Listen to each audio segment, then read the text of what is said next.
Welcome, Mr. Pukita. Your time begins now. Thank you. Thank you, Madam President. My name is Mark Pukita, and I live in Dublin. I spoke here on July 13th and on September 21st. I'm going to keep coming back until the 2020 equity resolution is repealed. Both times I spoke, John Hagan mocked and belittled me. For many, that made no sense, since it would seem we would be on the same team. I need to remind them that we are not. I'm about getting things done. Mr. Hagan is about making noise and failure after failure. Last time, instead of responding to the substance of my remarks... I'm going to stop you here and just let you know that what we expect is that you will address your remarks to the board and not to one particular individual. Thank you. Okay.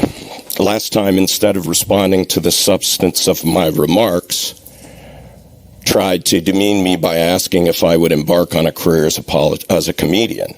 So what separates from a woke liberal who resorts to belittlement when they have no argument? As parents and students are suffering, is playing political games and explaining why there should not be tough on the record votes. Let me give you two examples where is wrong. The 2020 equity resolution was bad policy. It should be repealed and replaced in total. Your phone a friend to Dave Yost has turned a policy debate into a debate about only what might be illegal or unconstitutional. That is dumb. Your commitment to avoiding on-the-record votes, win or lose, is also insane but par for the course for someone beholden to a Republican system in Ohio that needs a colonic. 8 members of this board were appointed by Governor Mike DeWine. By not having an on-the-record vote, you protect them and Mike DeWine from being on the record on these issues. That is wrong. What happened at your last meeting gives me a chance to stand here and say, I told you so. Resolution with 9 whereas is filled with symbolic language was and is a loser. One could have listened and just proposed a simple repeal like I had given twice, but did not and would not. So, lost on emergency consideration by 1 vote. Worse, caved just like in July. When people who are trying to evade a vote start talking about the late hour, leaders say, let's order pizza. This is too important. I am prepared to be here all night. They do not cave. It is about how bad do you want it. In the revolution, troops fought in the snow with no shoes. Martin Luther King sat in jail to raise awareness of things all Americans, deep in their hearts, knew were wrong. How bad do you want it? Not bad enough to order pizza, it would seem. This is not even hard. For the 3rd time, a simple repeal with emergency consideration is what you need to do.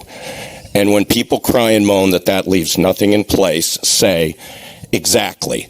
That will push us to figure out something in the next few months.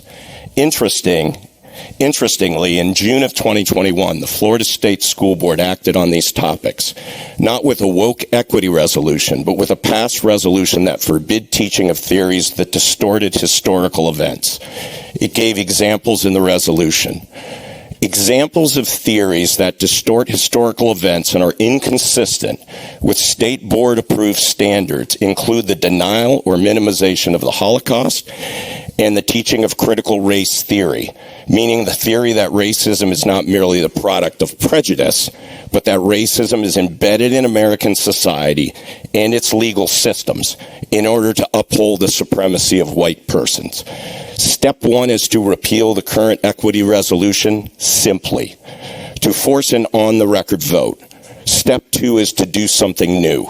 Look at what you did and what Florida did and come up with something. Thank you for the chance to speak. I'm glad to take questions.